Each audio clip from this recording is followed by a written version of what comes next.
ओम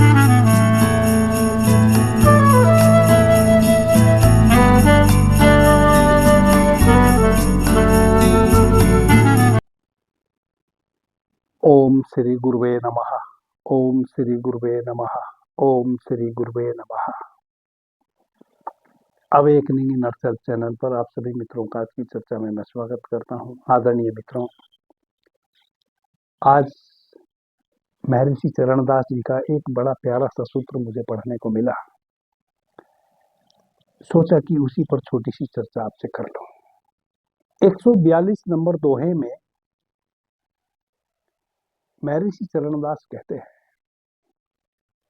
जैसे कछुआ सीमित करी आपी माही समाए, ऐसे ज्ञानी श्वास में रहे सुरती लवलाए।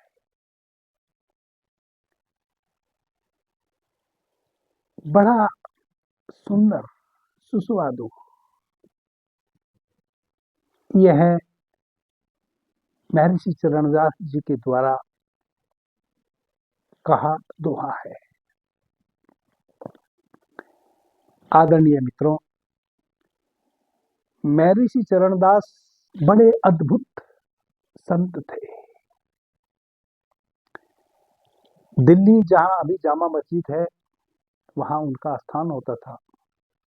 दो उनकी शिष्याएं थी, दयाबाई और सहजबाई। महर्षि चरणदास पढ़े लिखे नहीं थे, क्षत्रिय थे।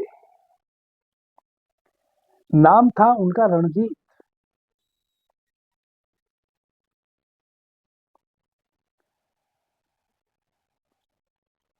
जो भी कहते थे लोकोक्ति के माध्यम से कहते थे, दोहे के माध्यम से कहते थे। और एक एक दोहे में इतनी अपरंपार बात उन्होंने कही,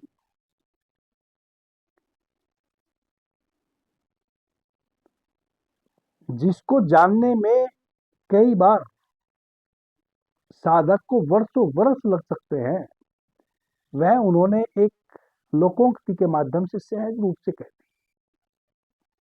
आदरणीय मित्रों, स्वर विज्ञान के बहुत गहरे साधक थे महर्षि चरणदास। चूंकि स्वर यानी कि श्वासों के इस विज्ञान को कोई साधक तब तक नहीं समझ सकता जब तक उसकी लयबद्धता उसकी श्वासों के साथ ना बन जाए। मैंने भी स्वर विज्ञान पर बहुत सी चर्चाएं की है, इस चैनल पर भी, और बाबा जी कहो चैनल पर तो पूरी सीरीज अभी चल ही रही है स्वर विज्ञान की। बहुत से मित्रों की समझ में कुछ बातें आती ही नहीं है निरंतर, जबकि मैं एक एक विषय को बड़ी सूक्ष्मता से बताने का प्रयास कर रहा हूं। क्यों नहीं आती है? इसलिए नहीं आती है क्योंकि जो भी मित्र स्वर विज्ञान को पढ़ते हैं या सुनते हैं किसी से, वह उसको थ्योरिकली जानते हैं, उन्होंने भीतर अनुभव नहीं किया है। स्वर विज्ञान को आप तब तक नहीं जी सकते या उसका लाभ तब तक नहीं ले सकते जब तक आप अपनी श्वासों में सजग ना हो जाए, अपनी श्वासों की आवन जावन के प्रति प्रतिपल आप सजग ना हो जाए। इस दोहे के माध्यम से महर्षि चरणदास यही कह रहे हैं।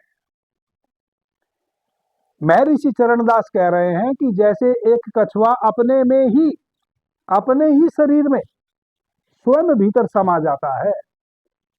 देखते हैं कि जब कछुए पर कोई संकट आता है तो वह अपने मुंह को भी अपने कवच में भीतर सिकोड़ लेता है और अपने चारों पैरों को भी अपने कवच में भीतर सिकोड़ लेता है।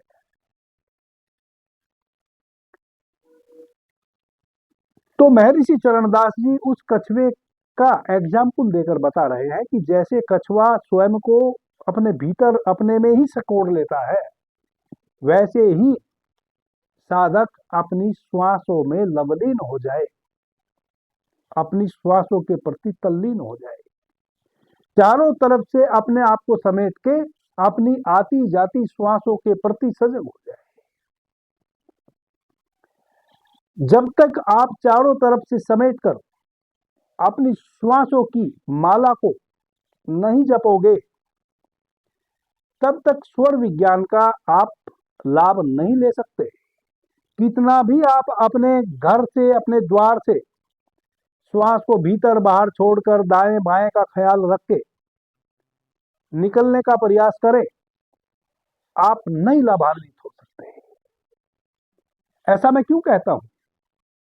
जबकि मैं तो निरंतर आपको स्वर विज्ञान बता रहा हूं, फिर भी मैं ऐसा क्यों कह रहा हूं कि आप कितना भी प्रयास करें, कितना भी अपनी श्वासों को अंदर बाहर दायां बायां देख के आप किसी भी कार्य को शुरू या अंत करें, फिर भी आप लाभान्वित नहीं हो सकते। क्यों? क्योंकि आप भूल भूल जाएंगे।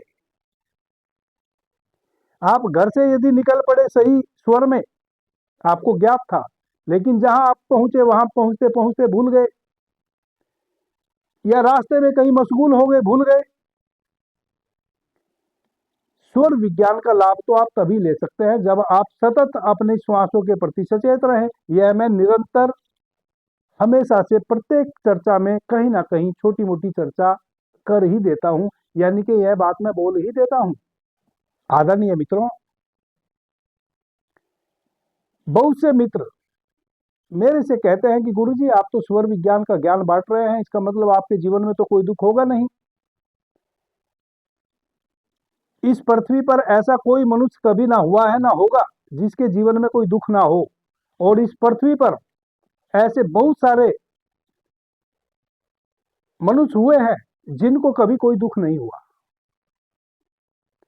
यह उलटबाजी आप जिस दिन समझ जाएंगे, उस दिन मेरे विषय में भी समझ जाएंगे।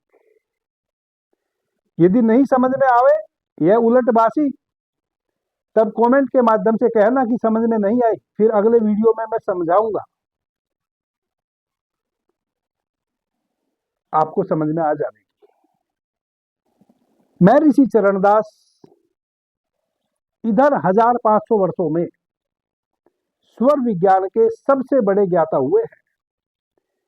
स्वर विज्ञान तो भगवान शिव ने माता पार्वती को कहा था लाखों हजारों वर्ष पहले, लेकिन स्वर विज्ञान को जीने वाले भी अद्भुत अद्भुत हमारे ऋषि हुए हैं, संत हुए हैं, महात्मा हुए हैं।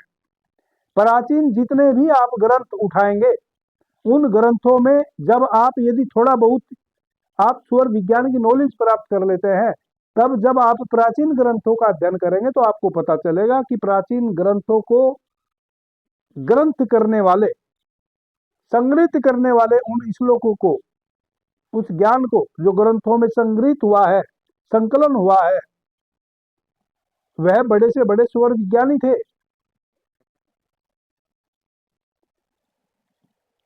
इधर 1500 वर्षों में स्वर विज्ञान के बहुत बड़े ज्ञाता हुए हैं महर्षि चरणदास। क्यों कहता हूं? ऐसा कहीं लिखा हुआ नहीं है, हो सकता है और भी कोई हुए हों, लेकिन स्वर विज्ञान के विषय में जितना भी जहां से मुझे जानने को मिला,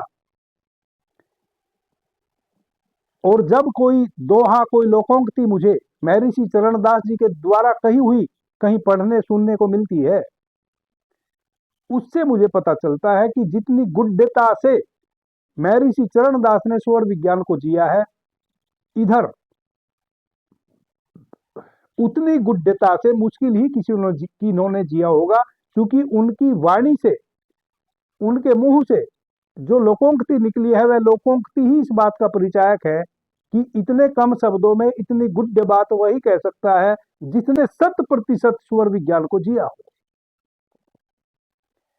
यह इस दोहे के माध्यम से बड़ा गुड्ड ज्ञान महर्षि चरणदास ने कहा कि जैसे कछुआ संकट आने पर अपने पूरे शरीर को अपने ही कवच में भीतर सिकोड़ लेता है, वैसे ही साधक चारों तरफ से अपनी इंद्रियों को सिकोड़ के, यानी कि अपनी आंखों को भीतर देखने का प्रयास करें, कानों से भीतर सुनने का प्रयास करें और अपने श्वासों के प्रति लयबद्ध हो जाए।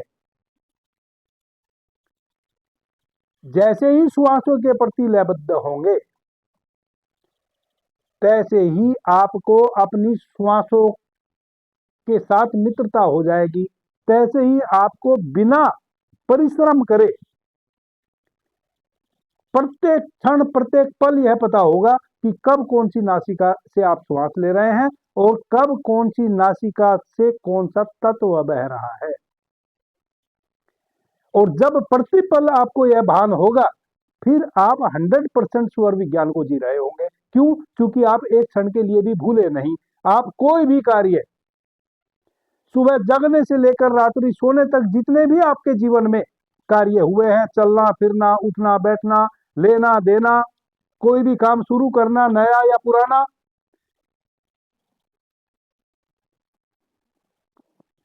लघु शंका इत्यादि जो भी आपने पूरे समय में किया है सुबह जगने से लेकर रात्रि सोने तक, सब आप अपनी श्वासों के हिसाब से ही फिर कर पाएंगे, क्योंकि आप एक क्षण के लिए भी अपनी श्वासों को भूले नहीं। इस प्रकार से आप स्वर विज्ञान के ज्ञाता हो जाएंगे। स्वर विज्ञान बहुत गुड रहस्य है और बिल्कुल साधारण सा भी है। स्वर विज्ञान यानी कि आपकी श्वासों का विज्ञान। श्वासें जो प्रतिपल आपको लेनी भी नहीं पड़ रही, स्वयं से चल रही है। फिर करना क्या है? महर्षि चरणदास क्या कह रहे हैं? कुछ अनूठा तो नहीं कह रहे, श्वासें तो चल ही रही है, आपको चलानी भी नहीं पड़ रही, आपको लेनी भी नहीं पड़ रही।